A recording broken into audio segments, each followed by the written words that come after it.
mean, before we even get into anything, how's everything going? How's everything? How's Yeah, everything? good. Yeah, I'm out in whereabouts are you? I'm on the West Coast. So I'm originally from the Bay Area. So I grew up, born and raised in California. I currently live in Austin, Texas now. Okay, got it. Yeah, Yeah. so I'm on you're my first meeting of the day. Oh, well, look at that. I basically moved out here when half of California moved to Texas. So. Yeah, okay, yeah, all right. Making more room for the rest of us. Literally. It's too expensive here. I mean, that's where I was about to go. Like, Crazy now. Oh my I talked God. to some of my friends that still live in the Bay Area. My friend got an apartment in Oakland and he stays in a studio and he's paying almost $200 more than what I'm paying for a 2-bedroom. Yeah. So it's just like at a certain point, the prices starting outweighing, like, you know, obviously California's great. There's beaches, great weather, but it's like I like to also be able to afford groceries. So that's always a factor. Yeah. How's the weather out there? Is it, I mean, because right now it's raining and storming now. This is the thing. This is why you pay the extra $200 a month, because you get the sunshine. Oh, that's really the only good part, I think. Well, that's the best part. Let's just say that. That's the best part, is the weather. But yeah. no, I mean, it's like home insurance, car insurance, stuff like that is where it gets you. It's just through the roof. So anyway. Are you in Southern or are you in? Yeah, I'm just outside LA. I'm in the suburbs of LA. But right now I'm in Glendale, which is, you know. Oh, okay. Yeah. Familiar. Closer to LA. That's what's up. All right, cool. I was going to mention boy Critter Kloth, and I'm back with another video, man. Look for my starting somewhere. I am simply not going nowhere. And this is going to be another segment of Kloth Talk.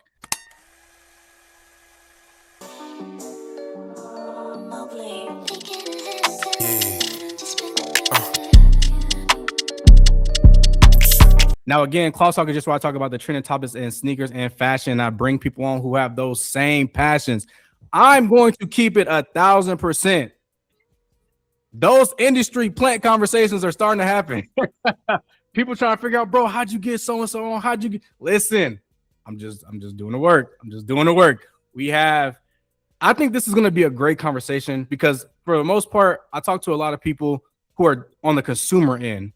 And very so often I talk to people who are actually behind the machine of these footwear brands and how things actually operate. So I got a piece of paper right here. I got a pen. I'm gonna be taking notes myself. I think when it comes to guests like this, I be forgetting sometimes I am the host. So if you catch me like kind of just starstruck or like just like trying to take it in, excuse that. But today's guest, man, we have Barney Waters. That's how you pronounce it, right? That's right. Yeah.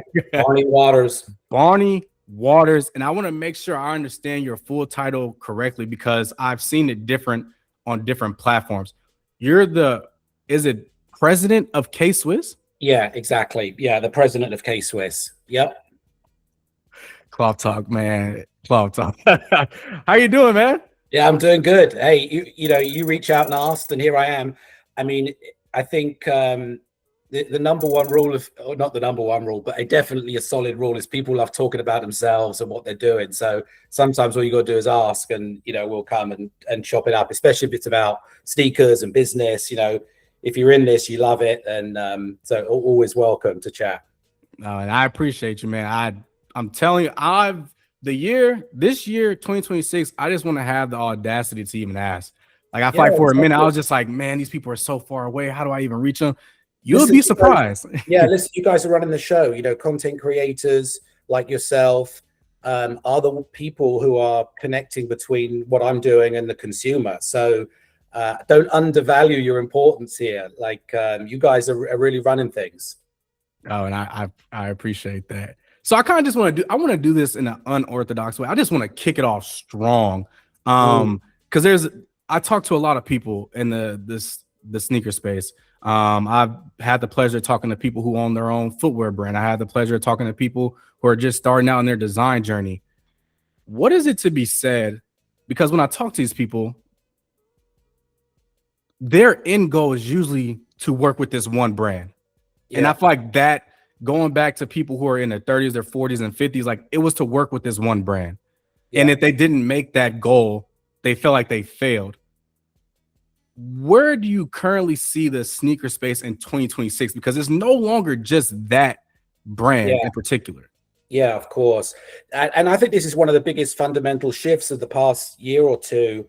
And it's really had, you see in the effects of it. And it's that there's this lack of dominance of one brand in the business. And it's exploding of choice, you know, and I think it's really positive. And it's been led by the emergence of On Running, and I think Hoka are really probably the two brands. Maybe you could add New Balance to that mix.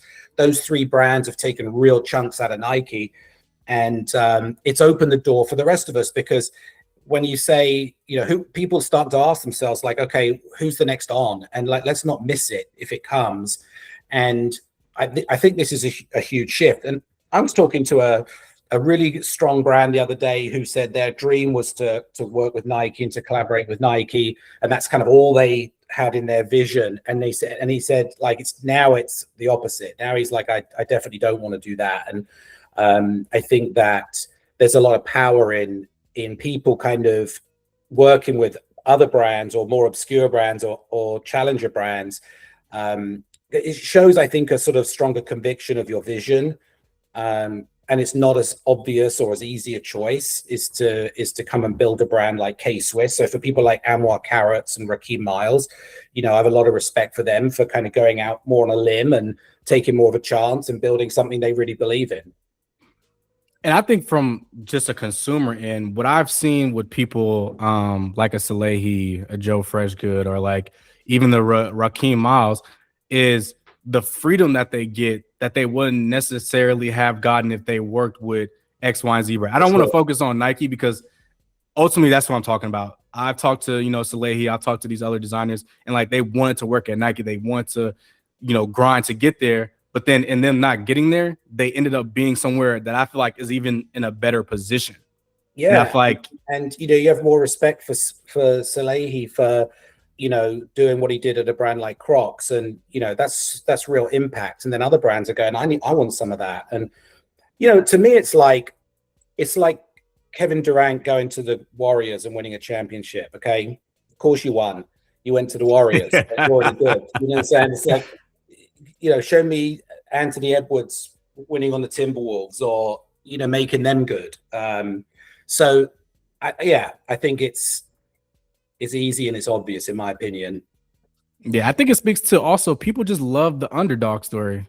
I think that's like when you're so high to where people no longer associate what the brand was about, they start connecting themselves with brands. It's like, no, we boots on the ground, we grinding, we moving up. And I think people always love an underdog story for sure.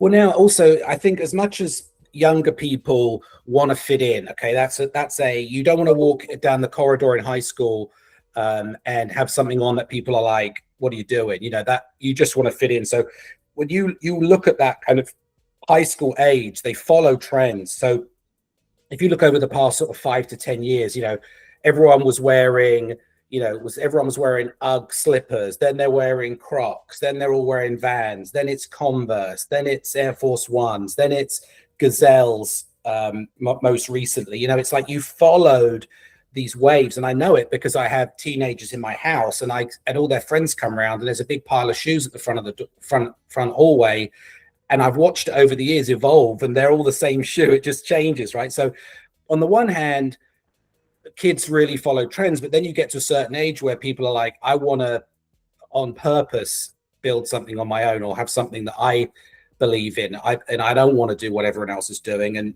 those are the real people that I think are the ones sparking new brands coming back.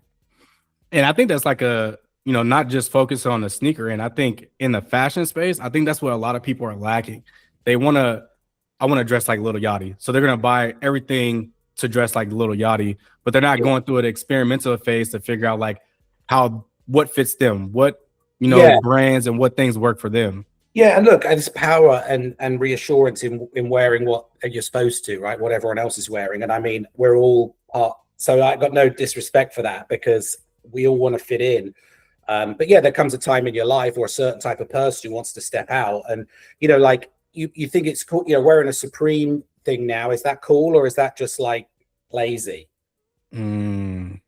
Yeah. I don't know. That's to me is not someone who's influencing or who's setting a trend. It's someone who's following, right? That's what you're supposed to wear if you want to send that message that I'm on top of things. But is it, Yeah. or And is I it think, someone who's like wearing a brand that maybe their friends involved in? You'd be like, what's that? Oh, you don't know about this? Let me tell you. That's where I think the yeah. power is. Yeah. I mean, similar to the same story that we were talking about with Nike is like, there's so much out there now. Cause you mentioned I could throw in Asics, Solomon, and I could Yeah. throw in like, there are so many different options that like, why would you stay boxed into just that one thing? Yeah. It makes sense if you're indoors, like that's that's different. But like if you're just a consumer out there, like it's just there's so much great things happening across the entire space of sneakers.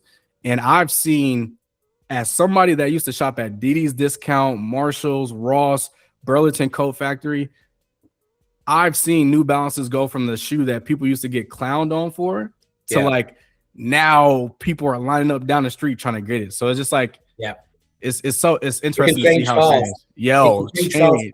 And it can change fast both ways. I think we're all susceptible to like these shifts in trends, right? So it's a real running phase right now. Everyone's wearing running shoes. So performance run is driving the market. And, I think that comes off of athleisure, right? And coming out of COVID, everyone's wearing sweatpants and women are wearing yoga pants or athletic stretch.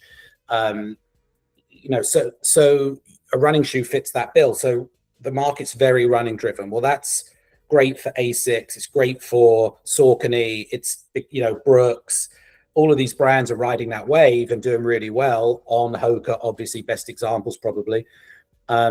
Really sucks for Vans, for Converse, for K-Swiss, for Reebok, for brands that are not in the run space. And they have to sort of like bide their time. I mean, it wasn't long ago, Vans was absolutely everywhere, or Converse was absolutely everywhere. And a Brooks and a Saucony couldn't sell a pair of shoes outside of the specialty run channel, right? I mean, people weren't really wearing tons of Saucony Jazz. But now they're the hottest thing in the lifestyle channel. So it's sort of pendulum swings. And, the running thing will end. The high-end performance running at $160 will end in the style space. Everybody, and something else will bubble up next. And everyone's hoping, that it's their category that bubbles up next. We definitely started we focused in on something, but I want to get back to like who you are, because I think a lot of times people see like, Barney Waters, who he is today, what he's doing now. And it's like, oh, okay. Like, but who is Barney Waters? Like, where does like your story actually begin? Oh God. I mean, I in England, first of all, I'm English. Grew up in the suburbs of London, place called, Surrey is the county I came from. And I think, I just always had a real drive. I don't know where it came from. I think if I probably think back, it's probably my granddad. I had a grandparents live next door to me, and my granddad was a businessman. He didn't really say much, but he just kind of had this presence of like, I got everything handled. And I think I just grew up with that in mind, if that's what I'm supposed to be. So I was always like, I gotta be in business. I gotta have a good job. I gotta earn money. From a young age, I was that way. I've tried, I think it's, and that's really carried me. That drive, I think, has been the biggest defining part of my career. It's driven my career, and it brought me to America. So, eventually I was in a company called Lotus. It was a software company, just an amazing company in England. It was actually based in Boston, but I worked in England for the UK company. Just successful, great people. And that was 4 years of my career. That's probably the best years ever. And I ended up applying for a job at headquarters, which moved me to Boston when I was 23. And, I had 2 suitcases and on my own came over to Boston and didn't know anyone. And I'm still here. And this is like, I don't know, 30 years ago. So, I think my childhood was really, I think one of the biggest factors was my friends. I had a really good group of friends that we all grew up together. We all hung out together when we were like 15, 16, all the way through to about 20. and everyone was into sneakers and fashion and music and style, and if you wore the wrong thing, you knew about it. And you know, I remember I had this. I used to play basketball. I was like the only person in England who played basketball, and I was like the best player in my high school. And if I'd have lived in America, I would have been literally the worst player in high school. So I had these. So I used to wear high tops, you know, and I had this pair of Brooks high tops, and they were yellow and green. I didn't know it at the time, but that was probably a that was a Sonics colorway, right? I just thought, oh, they're yellow and green high tops. I loved them. And I remember rocking up to school in those, you know, and someone went, you know, called them cheese and onions, which cheese and onion is like yellow and green. It's like a crisp, like chips. It's a chip flavor in England, cheese and onions. And I was like, oh, immediately dead, you know. And what's funny is I went back to England like probably 20 years after that, and I saw one of the guys in the pub, and he went cheese and onions 20 years later, you know. So it's like if you have the wrong thing on, that could stick with you for decades, you know. It's not just the passing. So I grew up in that environment where everyone was so into it that, you know, for me to make my career into this sort of area is like really a dream. But that's where it sort of came from, I think, was the peer group you're around. If your group is lifting you up and into the same things, then that sets you up pretty well, I think. And I was lucky to have those guys around me. Yeah, it sounds like the influences around you, grandparent, also your friend group. I feel like that's like very standard. Like the people you surround yourself with will be a good indicator for where you'll end up. Yeah, for the most part. So I'm curious. I've only been out of the country once in my life. Where'd you go? The Dominican Republic. Okay. What sneakers were people wearing in your neighborhood? Like, what was like the it sneaker? Like, if this person walked into school, they were that person. Yeah. Well, first of all, I'm old, so let's throw that into the equation. But it wasn't the Bob Couses. I'm not that old. It was right around when Jordans were coming out, and the original red and black Jordans were coming out. That shoe was the dream, and you never would have dreamt of having them, but that was the shoe. The other one that was really big was the shell toe, Adidas shell toe. And shells, we call them shells in England, with fat laces. And again, you wouldn't dream of having them. You couldn't get them in your home. You'd have to go up to London and get them. And without being dramatic, is you might have get them taken from you if you wore them around. You know, it's not like, I don't even know if I'd want to have them, because you know, so they were put like a target really, on your back. Yeah, those were the two pedestal shoes. The other one that I dreamed of as a kid was the checkerboard Van slip-on in black and white, because I used to ride BMX bikes, and that was the dream shoe. But again, I never had any of those three. I never, to this day, I've never owned those. But as a kid, I never had them. What I would do is, personally, I would go to the Nike store or the sneaker store. I'd go, and they used to have like the shoes by category, right? And I'd go down to the running spikes, which is the far end, right? And then I'd just go one more to the right, and that's where you'd find these like really obscure kind of runners that no one else would have, because everyone will be shopping down to the lifestyle end, and I just go and I get here. And I remember I found a pair of Adidas torsions. They were called, they reintroduced them recently with that like torsion bar on the sole in like mint green and yellow and a bit of like purple, like almost Easter colors. And that I came out in those and blew everyone away. That's crazy how like that influence is like basically, because I grew up in the Bay Area. If your parents could not afford Jordans or get the newest versions of some Nikes, the safest bet was a pair of Vans, because back then when I was buying Vans, there was like $60. So if you had like going back to school shopping, you had 120, you can get two pairs of shoes instead of getting one pair of shoes. So that's interesting to see that is kind of like the same thing that was happening during the time that you were really paying attention to sneakers. Yeah. I simply have to ask this. What was like the biggest shift in like consumer purchasing and also shift in culture from going from the UK to America? Like, what was like a culture shock to you? Well, I mean, there's so many similarities between the two now, but at the time, you know, I'm going back to probably 1995, I moved over. Okay. And so I think that I think the sports is really different. That, like in England, football is everything. Whereas you come to America and it's NFL, NBA. There is no college sports in England. You've got the NCAA tournament. The sports here which drives a lot of culture, and especially sneaker culture, is so different. Whereas England is such a soccer market. The other thing is, in England, like men or young guys wearing cool gear was normal, whereas in America it really wasn't. American guys were not into fashion, and whereas in England, there's a history in England of guys going to get into fights at football matches wearing the best gear. They dress up to go and fight each other. It's like the toughest guys had the most fashion sense, whereas that's the opposite in America. Is tough guys, you wouldn't even mention the F word, right? You wouldn't, like, I'm not into fashion. So there was some real differences. And I think from a sneaker perspective, what it meant was that Europeans were used to a sleek footwear silhouette. They could look at their foot and be okay with like a slim silhouette on their foot because they all grew up wearing soccer shoes. Whereas in America, kids grew up wearing basketball shoes, so it was a chunkier sneaker. So when I first got to Puma in the early 2000s, Puma was we had a shoe called the Mostro.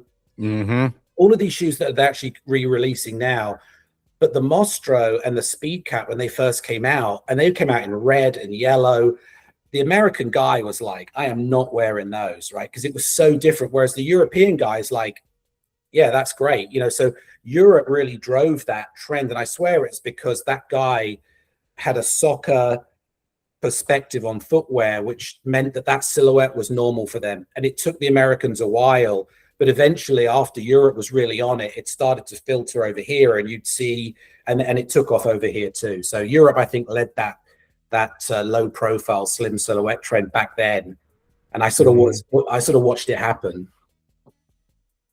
So I want to take a quick step back because I really want to emphasize this, because I feel like I have a younger demographic of people who subscribe to my YouTube channel. Did you attend college? No, I didn't. I went straight from high school to the pros, like Kevin Garnett. Okay, so I think this is an interesting conversation to have then, because a lot of people, especially in America, like the price to go to college is becoming astronomically ridiculous. And a lot of people are taking that question of like, do I need to go to college? Should I really go to college? Is it really worth it? I do want to go to college, but I don't have the funds. In present day, 2026, would you say college is the best route to go? And I think I'm gonna leave that just as broad as possible, but would you say is college the best route to go in today? Well, first of all, don't take your life advice from me. I would not want to be in that position to advise people I don't know what to do with their careers. But I would say that, first of all, I didn't go. Okay, so it'd be hypocritical of me to say you have to go. But in England, it was just not the same back when none of my friend group went. I don't think one of them went to college. And you didn't need to get a job. Whereas in America, if you want to work in a corporation, in business, for example, you kind of have to. So I would say, because I always knew I didn't dream of playing in the NFL when I was a kid or in the Premier League. I remember always dreaming of a building with my name on the top, like Waters in lights on a tower block. That's just how I don't know why, that's just how I was. So because I knew I wanted to be in business, I would have, if college was a prerequisite, I would have gone, but it wasn't, so I didn't. And I just felt ready. I was like, I just want to go and do it. I would tell you this, I got 2 kids at college right now, and I think the best part of it is they're having fun, they're living, they're figuring themselves out, they're making new friends, they're doing new activities. So I don't think that getting a degree in, the humanities or whatever is necessarily going to make you better at business. But I think it's going to, if you've got the means to go, which not everybody has, it's very expensive. It's a luxury just for your life experience. I mean, I look at what they're doing and the facilities they have. And I'm jealous. I'm doing these college tours and I'm like, oh my God, like I would dream of being in this environment with these facilities, the study facilities, the gyms, the cafeterias. They got in and out in the or not in and out, but Chick-fil-A and Starbucks. And I'm like, what the? So I would have dreamed of going, but for that life experience. And look, I think if you want to be in business in a corporation, having a business degree is important, especially these days. And obviously if you've got something specific, I want to be a doctor, but now that I think the paths are so much more open, in other words, you don't have to go. And there's this entrepreneurship path is wide open. So I think that's the good news, is there's so many examples now of people who've done it different ways and made an impact different ways. That I think is positive. It's not a prerequisite, because if it is a prerequisite, it favors the wealthy, and that's not equitable, and it keeps the rich rich and the poor poor, and that's not good. So that's all. I don't know if I've answered your question, but that's my thoughts on it. No, I think that's the best way to explain it, because like there was a point in time, like I remember growing up, like my family was like, you gotta go to college, you gotta go to college. If you want a good job, you have to go to college. But now it's like, I see people who are coming straight out of high school, starting a clothing brand, and they're severely outperforming a lot of the people that are like, it is kind of crazy. And I think it's good to kind of hear the perspective of somebody, especially somebody who is, a president of a company, kind of like help, like you don't have to feel that pressure of like, I need to go, unless you're trying to be a doctor or a lawyer and things like that. Yeah. You don't have to feel that pressure anymore. I always carried a bit of what's the word? I always felt like I didn't go to college, and then I thought, and I remember I would drive to work, and my first job, I was doing telephone sales, all right? And I was 18, I think, and doing telesales, wearing a wool suit with a tie every day. And I remember driving to this job, and I was kind of miserable, and I would pass my old college mates every day on the road going the other way. And I remember this girl who used to drive an orange VW Beetle, like a VW Bug, an orange Bug. And they would hoot as we went, wave. And they'd all be in the car going to college. And I'd be in like a suit driving to my telephone sales job. And they were having a blast. And I used to feel like, man, I had the harder path. And what I also realized is, after 4 years of partying and having fun and hanging out and going to football games and doing the socials, I've been 4 years in the saddle in a job with work experience. So by the time they all came out of college 4 years later, I was 4 years deep in the actual game, and I could just run them all over. So I feel like I got 4 years ahead that way. But again, I wouldn't necessarily advise it, because I think it's higher risk if you want to work in a corporation, which these days most people don't think about that. In my day, that's the only real options were that. I don't think anybody young is like, I want to work in a big company and have a cubicle and do what my boss says. It's almost old fashioned now. Yeah, it's not. I basically what we're trying to say is it's not as black and white. At first, it was black and white. It's either, for the most part, it's like, oh, do you want to flip burgers, or do you want to, yeah, you had to be go successful to school if you want to get a good job. Your parents were not wrong, but they don't understand that that's not the way anymore. Mm-hmm.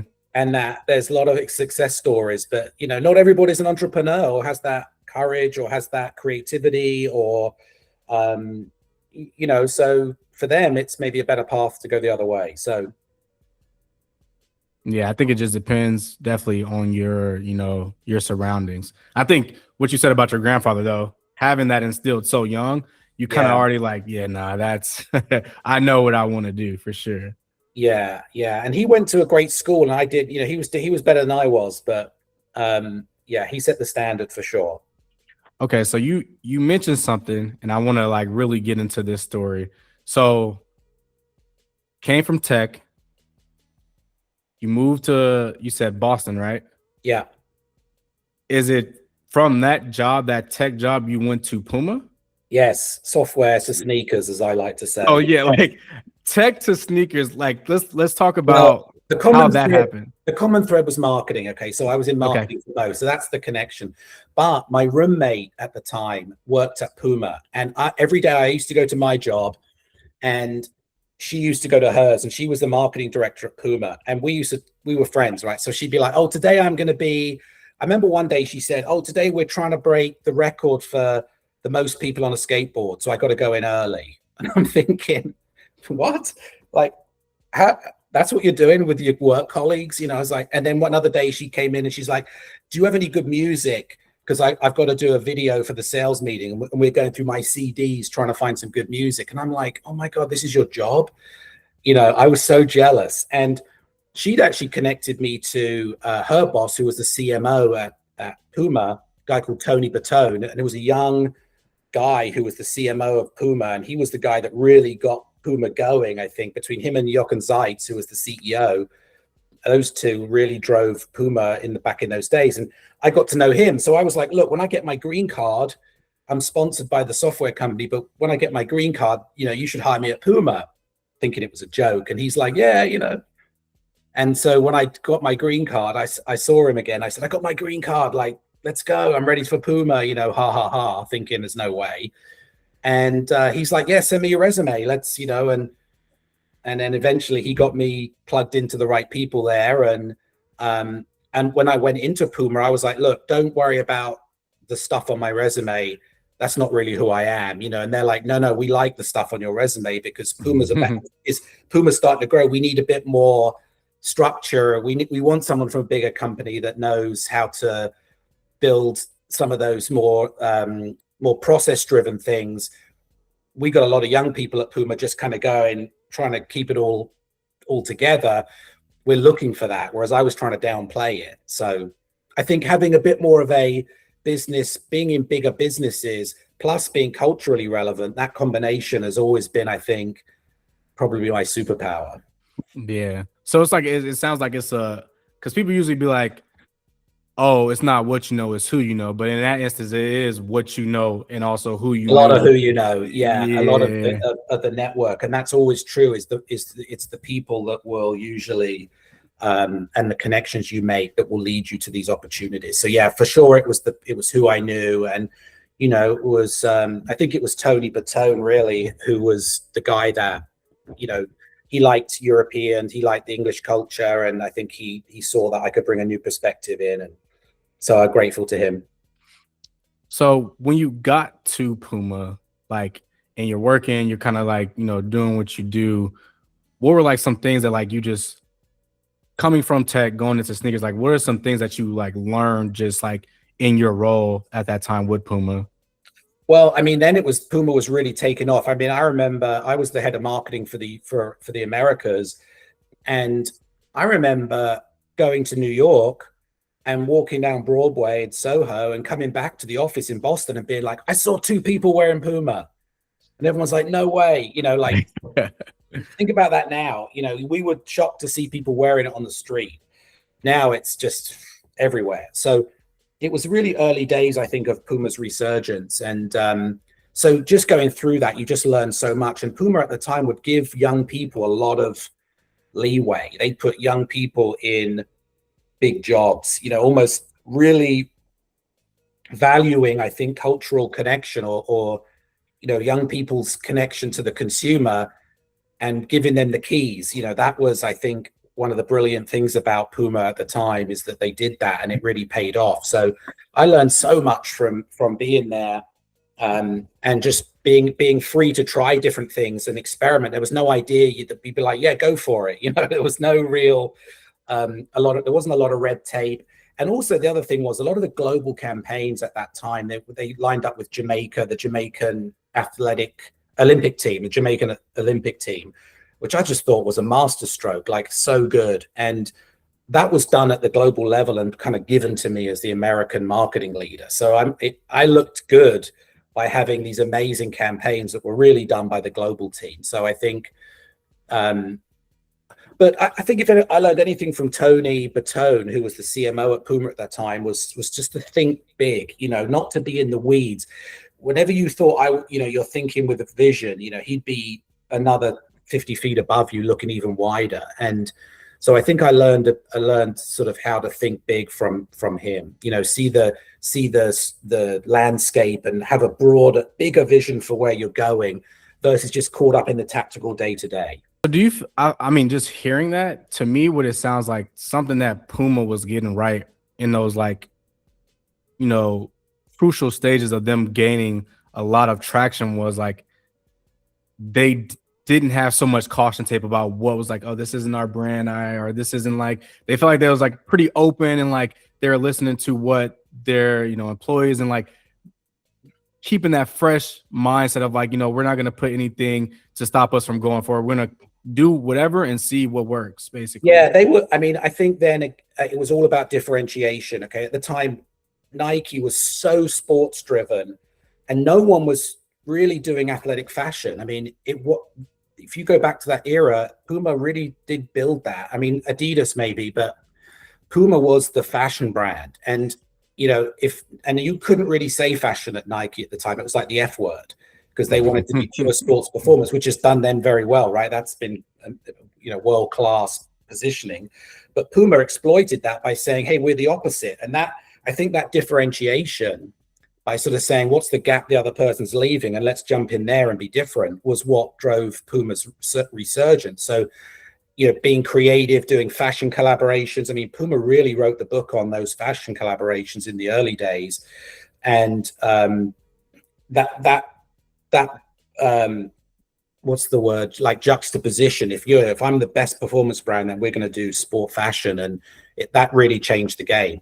A great example was at the time, Nike was doing a lot with Lance Armstrong and Wear Yellow. And, it was all like spandex cycling was huge for them. And Lance was massive for Nike as a poster guy, So we went and we did a program to build a bike messenger team in New York City. And we went and found the bike messengers and we had Team Puma, which was a bike messenger team. And it's like, if you could put a perfect counterbalance to the spandex sports version of cycling with Nike was the New York City bike messengers with Puma was the perfect like anti-positioning. And that was a great program that was run by a guy called Teo Kittel, who another Puma legend. So, I mean, because I know you eventually end up coming back to Puma, but I want to talk about this first stint with them. Again, coming from tech, but also being somebody of the culture of what was happening. Is there something that you could look back on now with that first role with Puma, and you're like, I could take responsibility for that? That was me. Oh yeah, a lot of things, but also like I said, I was a small cog in a bigger machine. So I think that we certainly did a lot of we inherited a lot of really strong product and campaigns from the global team, and the team I had in the Americas did a lot of things as well. So but that's sort of what sparked my move to come over to the West Coast to work for Palladium. Is I got a call, said, hey, we got this small brand. K-Swiss had bought this boot brand called Palladium. It's from 1947. I remembered it from I was like, I remember Palladiums. We used to wear those back in the day, and it was like a canvas rugged boot. And I was like, oh yeah, timing is perfect for that. So I said, what's the website? Let me check it out. They said, there is no website. They said, we got nothing. We just got the boot. We got no shoebox. We got no. So I think because I'd been a smaller cog in a big machine at Puma, I was ready to sort of like say, hey, can I do this myself?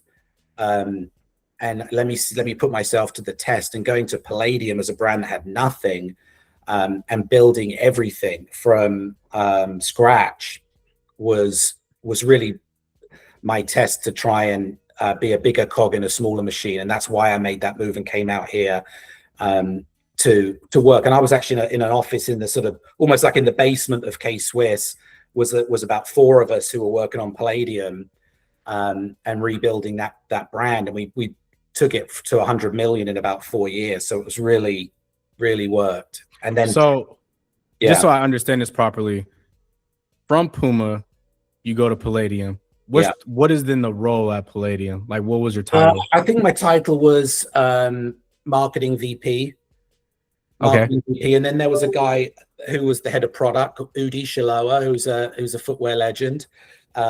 He was product, I was marketing, and I think there was one product developer. I think originally it was just the 3 of us. So you know, we were kind of doing everything, and it was really about brand positioning, you know, everything from the website, the logo, the shoebox, that, you know, all of the brand ID, but also I think brand positioning and what does this brand mean and who's it for and where's it going to be sold, the distribution strategy, all of that stuff. And all of that I learned at Puma, but hadn't really been firsthand responsible for it. So this was my chance to try and do it for myself. Okay, so then I want to ask this question, because I think I see this with friends. I'm even wearing one of my friends, his brands right now.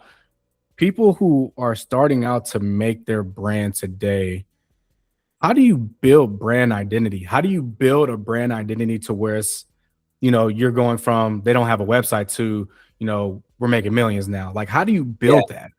Well, okay, so I think a couple things is, I think the first thing is what do you do that no one else does? Is there a way of saying I'm the only something? Okay, if not, if you're just creating more of what's already out there, that's a tough road. So with Palladium, now bear in mind I had an agency. I brought on an agency called Vice, who was, you know, very famous back then. I mean, I don't know if young people even know Vice anymore, but they were the kings of culture, you know, and Yeah. I brought Vice on. And so I had some really big brains from there helping me with this. So, but the positioning was, the number one boot brand was Timberland, and Timberland's logo was a tree. And it was all about hiking and forest and the outdoors. It was all New Hampshire and like someone in a kayak, you know, rowing through the mountains. And we were like, well, what about the city? You know, most people who are wearing boots are in the city, in New York City, and they're going through the rain, going on the subway, going to work. Okay, so how do they relate to the outdoors of New Hampshire? So we made our boots like and I actually created this one called Engineered for City Terrain. So we said we're made for the city, not for the outdoors. So it was it was a perfect juxtaposition to, if Timberland's the best and they're for the outdoors and they're a tree brand, we're a concrete brand. So we had a thing called the no tree rule, where you couldn't put any trees in our images. It was always concrete, so that it was a clearly, hey, if you're going to go to the woods, you should wear Timberland, but if you're in the city, you should wear Palladium. And that, I think, gave us really, really strong brand position. And it was about finding a gap and being differentiated, and then really being consistently relentless on positioning that. And the other thing is, in 3 words, you know, engineered city terrain, you know, engineered is almost a word that means built. You know, it's not just fashion, right? It's engineered, so it gives you that functional feeling. City was the whole sort of emotional, you know, aesthetic of the brand. And terrain, again, was about, we had a chunky outsole, so it was functional. So terrain, it's not like, terrain makes it feel like you've got to be trudging through something, right? So engineered for city terrain were the 3 key words. And I think so, if number 1 is differentiation, is how am I the only something? The second thing is, can you describe yourself in 3 words or less, so that your positioning is simple? So for K-Swiss, you could say for Palladium, city boots, you know, 2 words, that's what we are. And who else? You're like, if you say city functional boot, you could say city boots. Well, Doc Martens, well, city functional boots. Okay, it's only Palladium. For K-Swiss, our positioning is really, number 1, we're a tennis brand. Number 2, we're a lifestyle brand. So it's tennis brands like Head or Babolat, or that make equipment and are tennis rackets. But we're a lifestyle brand, so tennis lifestyle. And then the last piece is there are other tennis lifestyle brands, but we're in California. We were founded in California in 1966. We're still here. We've always been here. And California is personality, palm trees, the ocean, West Coast, the whole West Coast aesthetic. So California tennis lifestyle is K-Swiss in 3 words, and that gives you everything you need. California is the personality, tennis is the sport that gives us credibility, and lifestyle is the product and gives you a bit more of an expanse beyond just equipment. So that's 3-word rule. So how stand out, be different, effective communication, like quick communication. Yeah, or just can you boil yourself down into it's really about simplicity and then repetition of that simple premise is, you know, a good rule of branding. It's very simple.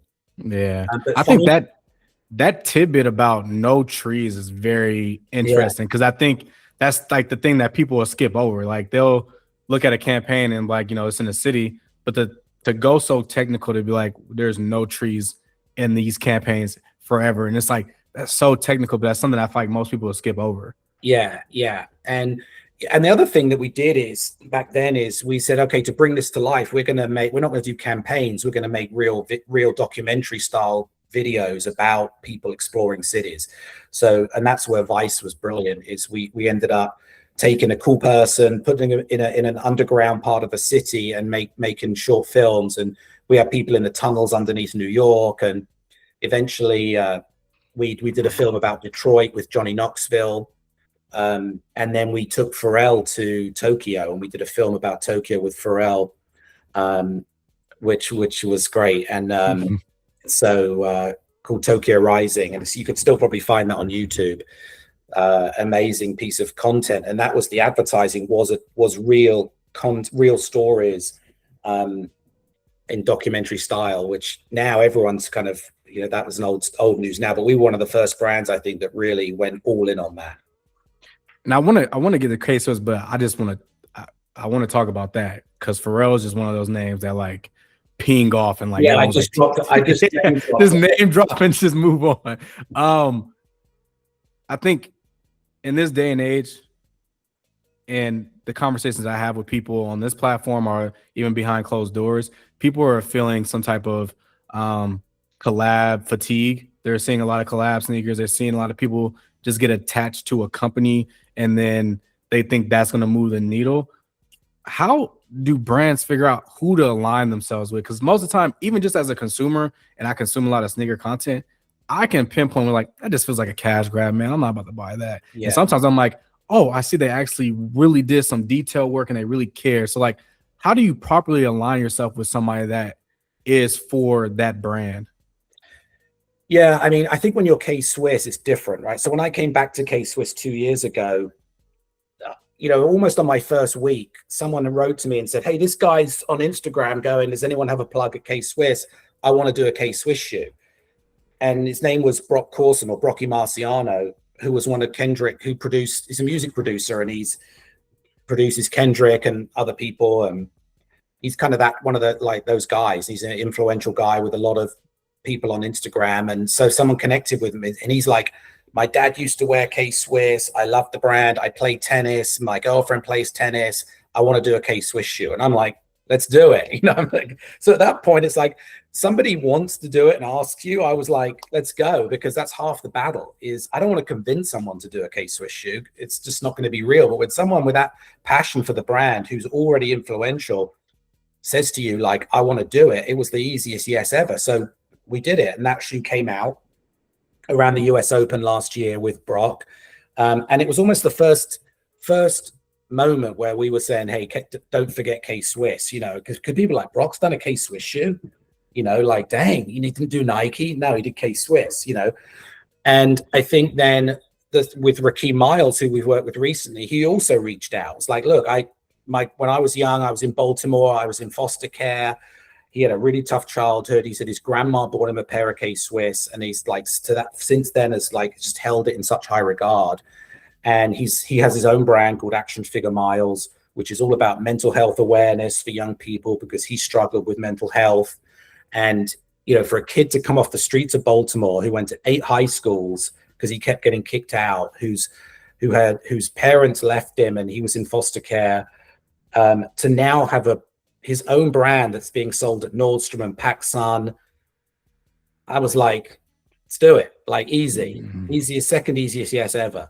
So I think finding people that like what you do is really important. And I think then having a story or a backstory like that people believe in, really important. And then I think thirdly is, you know, people who can bring their own following is also critical. you know, people just love Rakim. And then the third guy is Anwar Carrots. You know, I've worked with Anwar for years. Actually, he did a collab with us early. And again, another guy that's just like, look, I love K-Swiss. I grew up in LA. I know the brand. It was part of my childhood. And, you know, one of the few people that kind of, it didn't just go like, I'm just going to wait for Nike or do the coolest brand, but like, you know, someone's got real conviction when they're like, I'm going to pick K-Swiss. I know what that means and what a risk that is to some people. And so I think anyone who steps up like that, I'm like, I'll meet you in the middle. Let's do it. Yeah. I told my mom, I was like, I'm having the president of K-Swiss on. She was like, what? She was like, we used to, like, when we used to do like family photos, she was like, I always put you on the first pair of K-Swiss. I was like, kind of, for me, it was like, dang, my mom proud of me. Like, yeah, I mean, I'll tell you, like, so, you know, I just recently had an opportunity to meet Paul Pierce. I'm a Celtics fan, right? Because remember, I came through Boston, right? So I was diehard Celtics, still am, but not as much. But I'm a Celtics fan. And so Paul Pierce and Kevin Garnett are like Celtics legends. Well, I just had an opportunity to go deliver some K-Swiss to them on their podcast. So I walk into the podcast studio, there's like 5 people there, and it's 2 of them, the Paul Pierce, you know, Ticket and The Truth. And I gave them the K-Swiss Classic,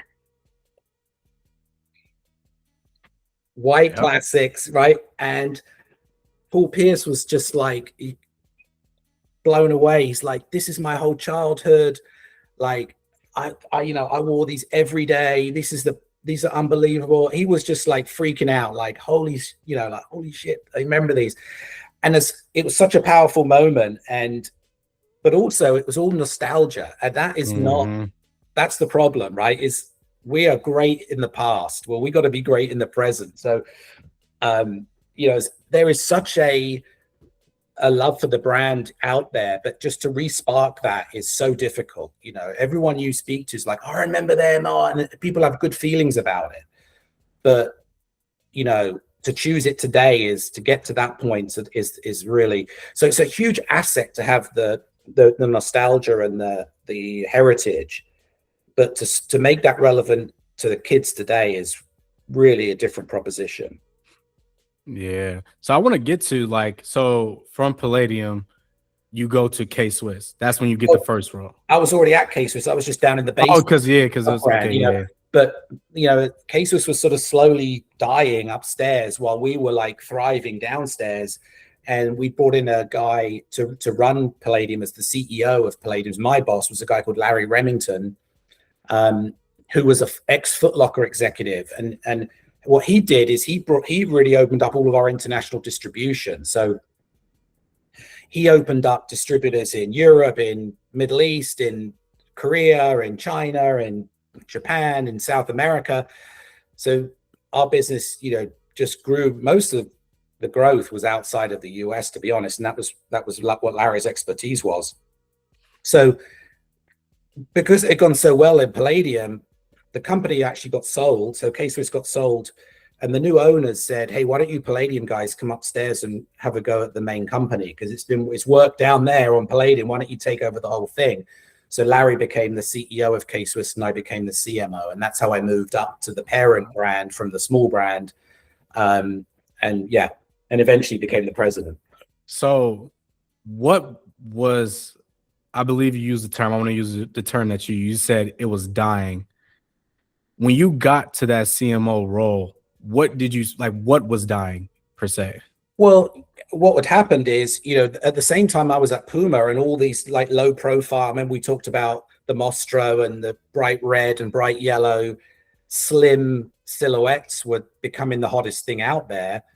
K-Swiss was a big chunky white sneaker. So it was just that the trend cycle just moved away from K-Swiss, and it had sort of mired in that kind of irrelevance of what trends were, and that had never really evolved. And I think that at the time the brand was really heavily going into running and using Iron Man as the sort of Iron Man was the marketing position. You're using Iron Man sponsorship to promote the technical running shoes.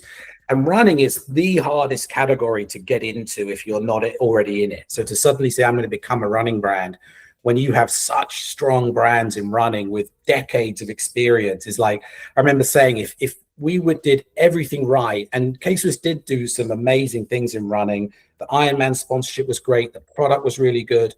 But even if we nailed it, we'd be 12th, behind Nike, Adidas, Puma, Reebok, Asics, Saucony, Merrell, Brooks, Newton at the time. I mean, there's 9. Okay, so without even thinking about it, so tons more as well. So, to do all that and be 12th is not good. But I say, like, in tennis, we can be the best because there's fewer brands, and it's really our authentic heritage. K-Swiss has always been a tennis brand, and tennis has sort of been forgotten at the brand. Everyone was doing running. So the first thing I did is said, let's get out of the running business and let's refocus on tennis. And so we coined this 3 words back then was Heritage American Tennis. Is, hey, we're an American brand, which makes us different from a German Nike, Puma or Adidas. And we're a heritage brand, and we're a tennis brand. So we're not a general sports brand. We're a specialty tennis brand.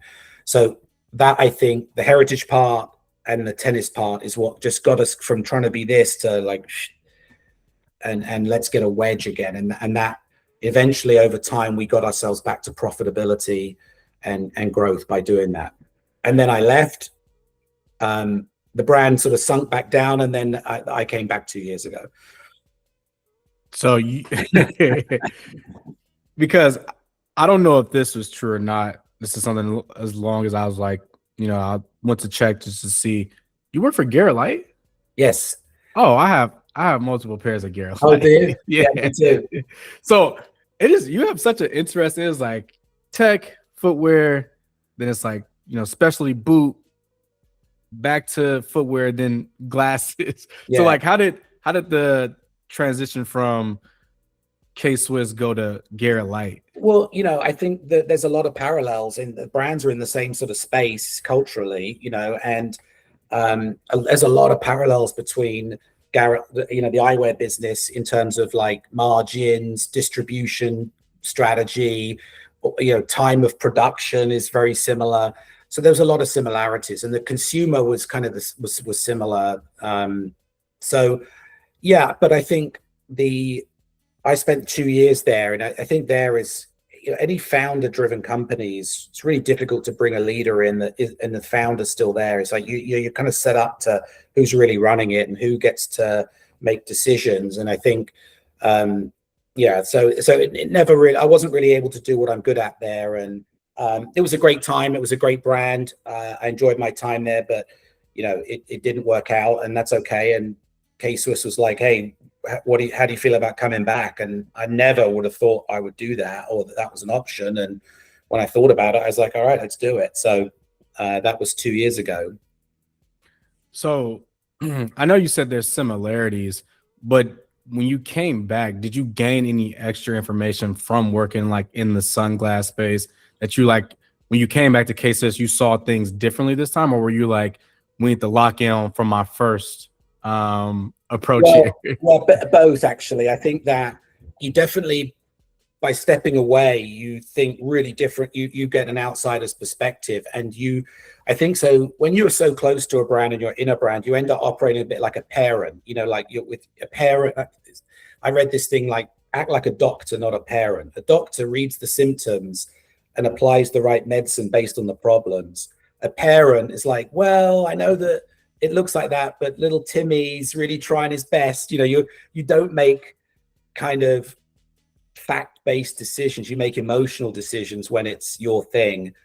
So when you step away, you look back and go, oh, I see a lot of things I would do differently. So to have the chance to come back and do that is, I think, really, really unique. At the same time, I ran the same playbook because, what we'd done before, it worked. So I was like, let's go back and run a similar playbook. So as much as I came back in with a different perspective and was probably a bit more decisive about what I wanted to do, is, I did do a lot of the same things to get us back on a path to profitability, which is where we are now. What is the day in a life of a president of a company that, yes, per se, people will say K-Swiss isn't like the top of the food chain, but it's still a company that's been around for a very long time. Like I've seen a lot of brands come and go. Yeah. Creative Rex for one. I don't know if you remember Creative Rex. Of course. Yeah. But like, you know, the company's still around. So like, what does like a day-to-day look like for a president of a company? Yeah, I mean, I think first and foremost is you've got to be on top of the financials. You've got to be on top of the numbers. That's number one. And then number two is it's the people. It's leading people. And so, but also at a small company like this, you end up doing everything. A bit of everything is the truth. And especially when you're fighting to make money, which most brands are, you've always got less budget than you need. You've always got less people than you need. You know, we're fighting the biggest, baddest competitors you could imagine, and we're just fighting for our little slice of the pie. So you end up doing everything. I mean, I'm doing, last week I did a quarterly business review, right? So the end of quarter one, our owners are a Chinese company now. So we're presenting the Q1 results, which is everything from the top line revenue by category, and if it's off, why is it off, and what does the forecast look like for the next quarter? And then you go through the expenses and why is this over, why is this under? So all of that kind of data analysis of, looking at the dashboard of the company's health and explaining what happened, why it happened, and what are you going to do about it is a big part of the job. Okay. And what you're going to do about it is sort of like the strategy. Then you're going to have the team in place who are the experts in each of those areas. So you have someone who's if your labor budget is over, your head of HR has got to be really good about coming to you and saying, here's why, or your financial director, or your product leaders, your marketing director. You need the team underneath you that knows more about each of those areas than you do. And you end up kind of being the one who knows a little bit about everything and gluing it together. But you need those allies. You need to let them do their thing. So on the one hand, I had a quarterly business review last week, but then also we're creating some video content for our product pages. And, a few of us so I'm recording a video about like, hey, this is the K-Swiss Classic, and this is the reason it's got the 5 stripes. And so you end up doing everything, There's just 2 examples of sort of end to end of, you're carrying boxes of samples and into the sample room. And at a bigger company, the role of president is different. But here in a small company like this, is you end up doing a lot of things and wearing a lot of hats. Yeah. So what does success look like for you in this current role for Puma? I mean, not for Puma, but K-Swiss. Like, what does success look like for K-Swiss, let's say in the next 10 years? Like, what is your vision for it? Well, first and foremost, again, it's financially, right? You've got growth goals, both on a revenue perspective, and you've got a profit perspective. So those are the 2 big drivers. If you're president of the company, that's where you're aiming for, right? I want growth and I want profit. And if I'm doing it right, I've got a 5-year plan that's been kind of built by us of what we think we can do and what the ownership have said we want. And then bringing those numbers home is the number one thing. So success for me is hitting financial goals, period. Everything else I think that we're doing is our strategies or tactics to drive that. Okay, so if I'm doing cool collaborations with Rakeem Miles, the reason for that is for me to continue to get consumer attention, and hope that consumer attention leads us to some of those bigger retailers being like, oh, I'm seeing a lot of K-Swiss buzz, and then maybe giving us an opportunity, and then which drives the financial numbers. And so all of the fun stuff you see isn't just for fun. It's part of a bigger strategy that's leading to the brand's health and growth, which is really about making money, making profit, being a healthy company. Yeah, I'll share a story with you. I just went to my first sneaker convention, Sneaker Con in Houston. I wanted to get like my feet wet because I plan on going to Complex this year in October. I'm walking around the convention, and usually, like when I was looking in my closet, I was like, I gotta throw some heat on because like I know other people throwing heat on.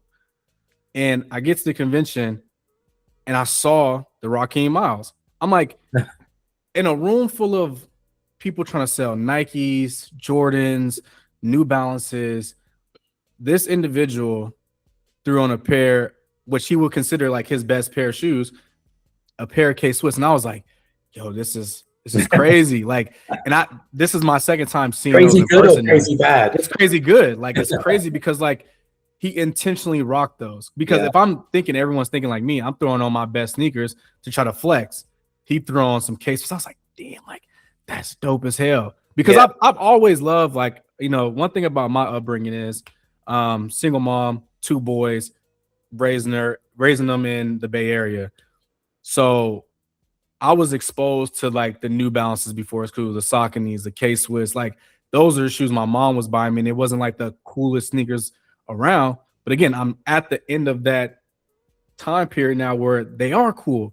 People are like rocking them. So it's like, it was dope to see at a convention where people are intentional about the sneakers they're wearing. And I see a pair. I'm like, oh, like, I stopped them. I talked to them. I was like, bro, that's crazy. Like, it's my second time seeing those. Yeah, there you go. And that's why we do it. You know, that person wouldn't have worn K-Swiss if it wasn't for Raheem. And I'm sure that person bought into him and his vision and who he is and his story is why they were representing that with those. And that's why we do it, you know, and hopefully that leads us to, you know, you build on that. And I think I call it like a snowball effect. You've got to start with smaller collaborations and like let it build, because if you come right in with a big name and you pay, you know, a lot of money for it, it's almost like people don't really believe you. It's like, you know, not to disrespect anyone, but I remember, I think Under Armour did a Balenciaga collaboration. It's almost like it was just too much too quickly, and everyone was like, nah, you know what I mean? So we started with like Brock Marciano, just a guy on Instagram who, you know, then we go Raheem, then Amwar, and then we've got more stuff coming, and it'll get bigger and bigger like a snowball going down a mountain. So by the time we do bigger things, people are like, oh yeah, it's natural. I've been following this journey. Whereas if I wrote $1 million check and said, hey, I've got a rapper that's wearing our shoes, everyone would be like, nah, it's bullshit. I genuinely feel like as much as I consume content about footwear, I can tell when it's like, this is just for sales. This isn't to progress the culture of footwear. It's not for anything other than we just trying to make money. And that has stopped me from buying a lot of shoes, actually. Yeah, exactly. And you know, consumers will vote with the dollars, and they either believe it or they don't. And there's a lot of bullshit. I mean, you talk about collab fatigue. I mean, people have been saying that for 20 years. So I don't believe I believe it's as hot as ever, and it's going to still continue. You know, it never ends. It's because, you know, you people want interesting new things, and that's the way to do it. Is bring in interesting partnerships, new small runs of great new products, and people love it. So I don't think that's ending anytime soon. Yeah, no, that's definitely not. It's driving too much of what's going on. So I mean, yeah. And I'm trying to think of people who are out there who are starting their brands, and they're just trying to figure out, how can I push this forward? What do most people get wrong about branding? Like, what's the main thing that they harp on too much, or they don't harp on enough? Like, what's the main thing that? Well, I think, you know, I think consistency is really important, because we will get bored of what we're doing way before a consumer will. You know, as brands, you end up doing something and you're like, okay, what are we going to do next? And it's like, we probably haven't established what you're originally doing yet. You think you've seen it every day for 2 years, but the customer may never have seen it at all. So the 10th time you do something might be the first time they saw it. So you might be bored of it, but they're not. So I think sort of moving and changing too quickly is definitely, I think, a mistake people went. I think there's a real power in consistency and repetition that is maybe sometimes missed. That's definitely true. And yeah, I think also not having clear differentiation, as I said before, is an important one that you've got to be able to answer. Is like, what makes me special? What makes me different? what's our DNA. Like, I think us being from LA is part of our personality, you know. And someone at Foot Locker once said, oh, the K-Swiss Classic is the West Coast Air Force One. And I thought, man, that's exactly what it is, right? So can we also just lean into that and not try and be for everybody, but just get let's just focus on LA for now and let's win here and then export that once it's working, you know. So let's be the LA brand first and foremost and be a tennis brand. That's why we talk about California tennis lifestyle. Is it's a bit more niche, but like, let's win there and then grow that. Mm-hmm. You know, I think Vans is a great example of, like, they've always been a Southern California skate brand. They didn't try to be a global sports brand. And because they were such a good Southern California skate brand, kids in England wanted to have it. You know, they didn't try and cater to that kid or pretend to be for him. They said, this is who we are, we're sticking with it, and you come to us. And everybody did. So that vision of like a kid with like blonde hair on Venice Beach and denim shorts and Vans is like, yeah, you know. So let's say for the person that's watching this right now, this is their introduction, let's say, to K-Swiss. What 3 sneakers would you say, like, if you're going to introduce them to the brand, what 3 sneakers would you be like, you should get these, and these? That is the introduction. That is going to set the tone for what K-Swiss is. All right. So I think, well, first and foremost, the K-Swiss Classic is the franchise. That is the model that is the most authentic representation of who we are as the K-Swiss Classic. So that's that. I think that if you looked at, we have a collection called K-Swiss Racket Club, which is like the premier range of K-Swiss Racket Club.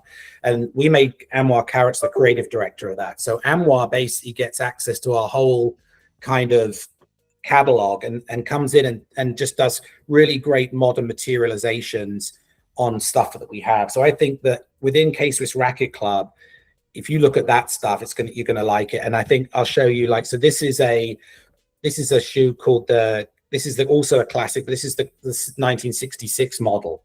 So it's actually almost like on a dress shoe kind of last. And it's got a lot of sort of vintage personality, but done in a modern way. And it's almost like the heritage or the original version of what the K-Swiss Classic is today. So that one is the Classic 66. I think you've still got the 3-piece toe, which everybody remembers. The second one this is a shoe. Remember I said that we were doing Iron Man in the mid-2000s, Iron Man? Well, this is a real shoe that was made for a running marathon. So it's not a fashion shoe. This is a real Y2K runner because it was a running shoe from the year 2000s, the mid-2000s. It's called the Conejo. And Anwar's done the Conejo in some crazy colors. That's one I would definitely look at. That'll blow people's minds. Like, what is that? You know, oh, it's K-Swiss. K-Swiss, oh shit. Yeah. Mm-hmm. And then the last one is a new shoe we came out with. Our newest best tennis shoe is a shoe called the Hypercourt 3. And this is a real tennis shoe. But I think this is the first time we've done a shoe that can do what basketball did, which is people wearing it off court. And to me, this has got like a lot of Anthony Edwards Adidas feel to it. You know, and I think Anthony Edwards stuff is the best stuff right now in basketball. It's what they're doing with that. So good, you know.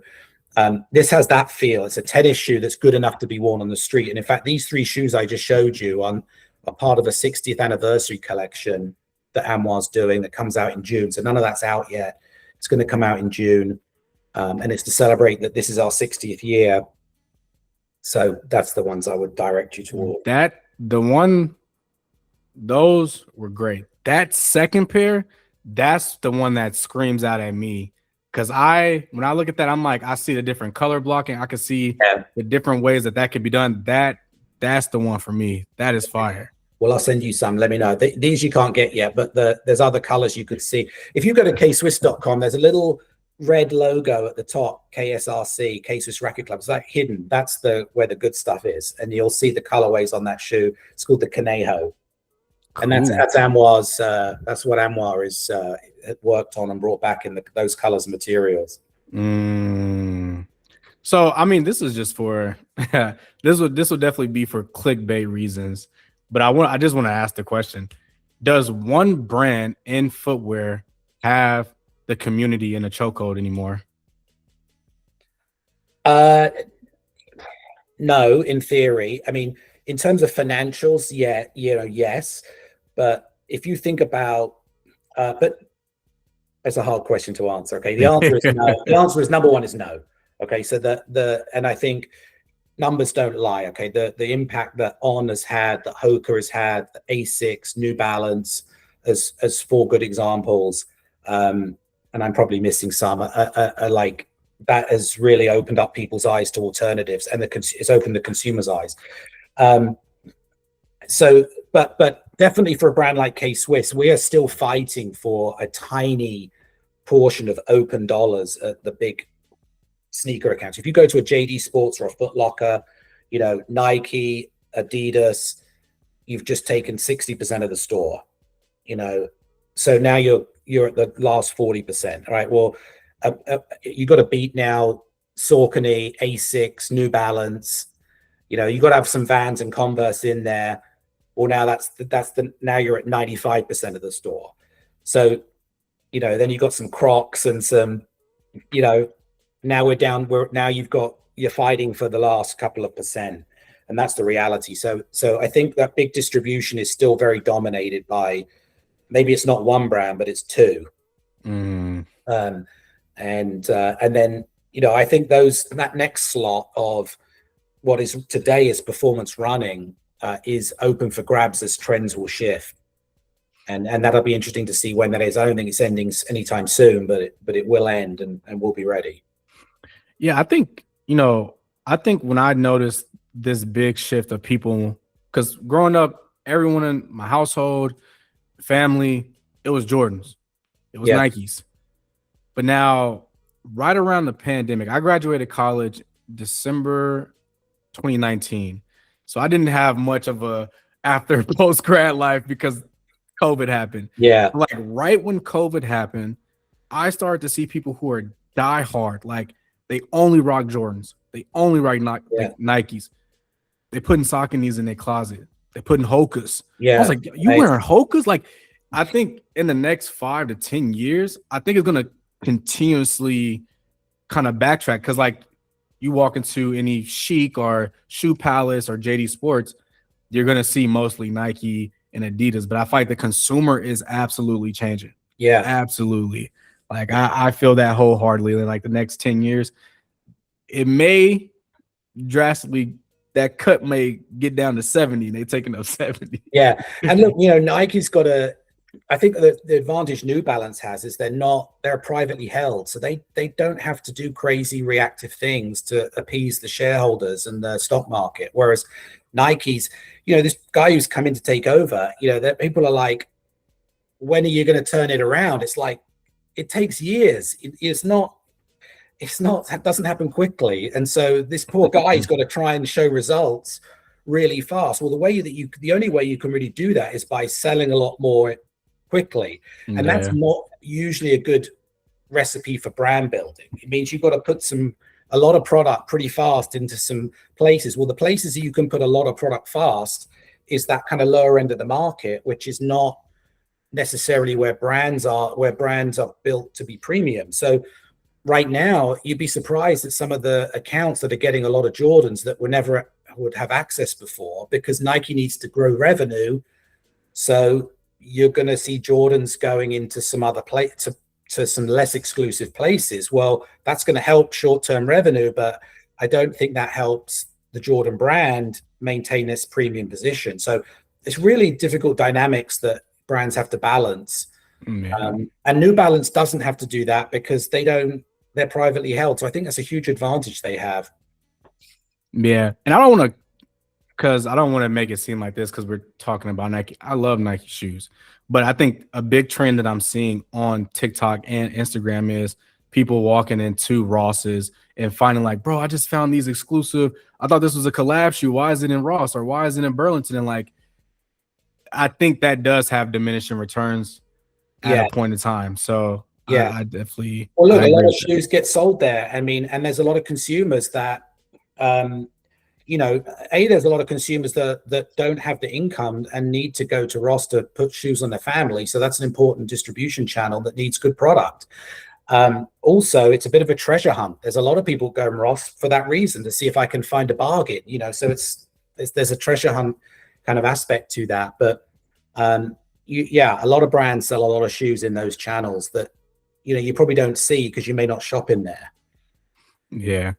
So I introduced this thing maybe 3 episodes ago called the Rule of Threes, and it's just kind of like to break it up a little bit. I know the conversation's been heavy on financials, and we're talking about CMOs and all that. So the Rule of Threes, I change it up every time, but it's just 3 questions, and it's kind of just meant to be like just fired off questions. So the first one for this Rule of 3 is going to be, what's one piece of advice that was given to you that really helped you along your journey?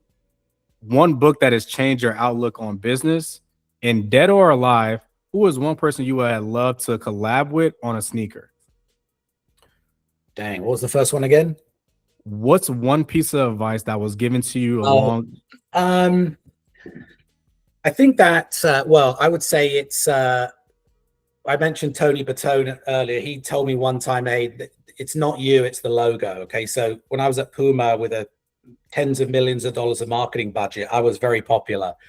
And he's like, Barney, it's not about you. It's the logo on your business card, not the name. And that means like, stay humble, because one day you'll work at Palladium that no one's ever heard of, and you'll see if people call you back. So be nice to people, or be humble, treat people well, and because you won't always have a big logo on your business card. That's good advice. I think also mostly I got led by example. I had some great bosses in my career. Jay Piccola was my boss at Puma. Larry Remington I mentioned at Palladium, like amazing bosses. And it wasn't what they said, it's just watching how they operated. I had great bosses, so I've been lucky to learn from them. What was the second question? One book that you have read that really changed your outlook on business. I read a ton of books. And I can't even remember. A lot of these things I talked to you about differentiation, about doctor, not a parent. All of these things have been snippets from books, and that I might read a whole book and take one thing from it. I would say that I can't think of a business book to name specifically. I think the one book that's been the most influential in my life is a book called The Power of Now. Now, which is about living in the moment. And for someone who's sort of lived their life with anxiety, which is about kind of worrying about the future, that book is the most important book I ever read. And I'm still not sure I fully live by it, but I'm not sure it's business either, but it's helped me, that's for sure. In a world where the literacy rate is dropping, we recommend reading books. Yes. Yeah. And then the last question was, dead or alive, who is one person that you would have loved or would have loved to collab with? Oh, good. On a sneaker. I mean, I've been lucky. I worked with the Pharrell. We did a Palladium Stussy shoe, a Maharishi, which was a British brand I always loved. I've been lucky to, Gary V was amazing when I did. We didn't talk about that. That's a whole nother story, but that was one for the book one day. Oh goodness. I think right now for K-Swiss, for me personally, like I'd say like Barack Obama's a personal hero of mine. I'd love to work with him. But for the brand, I think right now, in order to like really get this shoe back into the public consciousness as an LA icon, I think the outfit with like the white K-Swiss, the socks pulled up, the Dickies shorts, the white t-shirt and the Dodgers hat, so the Dodgers, I'd love to do a Dodgers shoe with that. And I'm not a fan of the brand. I think that would be culturally great for us as an LA classic, the West Coast Air Force One. Obama really does have a deep bag when it comes to swag. Like whether it be the suit game or just like his casual, he does have a deep bag. He's a hero of mine. So, but no, I mean in the old days you could pull up fashion brands, but I don't think that's going to move the needle anymore. And I think a lot of the times now you could and even celebrities don't move the needle if they're the wrong ones. It's a really specific type of person. There are people out there that if they wore K-Swiss consistently now, it would change our brand overnight. There's people, and you could debate who they are, and if I paid any of them, it probably would take the weight off of it. So you know, I don't know about a collaboration, but I think there's certainly people I would think if they wore the brand, if I could engineer that, they would change the brand overnight. And those people fluctuate consistent, you know, it changes all the time. Where's your stance on fake sneakers? Fake sneakers? Yeah. I wish people would fake in K-Swiss because it would mean we're doing something right. So I'm all for it. But nah, I'm not really in that resale game, you know. Like if they're fake, if they're making fakes, you're doing something right. And if you are getting faked, it must drive you crazy. So, but I don't have that problem. Yeah, that's funny enough. That's the same thing Salehi said. He said he saw a pair of his shoes somewhere, and he was like, "Oh, I'm really making it now, huh?" Yeah, exactly, exactly. And this last question, I always try to wrap this up with some type of advice to give, you know, the people who are listening to this, you know, and I want to focus on designers because I feel like in the space of footwear, there's a lot of collabs happening with designers. There might be an aspiring designer out there that wants to collab with K-Swiss. Like, what advice would you give that young designer? Maybe they're just coming straight out of college, you know, the space of like, you know, work and like looking for a job is really hard on them. Like, what advice would you give that young creative out there that's like striving to be a designer? Yeah, I think, you know, trying to find good mentors who are in companies, you know, sometimes you can reach out to people like, hey, I'm looking for a mentor. And, you know, you'd be amazed at how open people are to that. And so I think, you know, asking and trying to get mentorships or things like that and aligning with the right people is really important because that, like I said, personal relationships will get you in.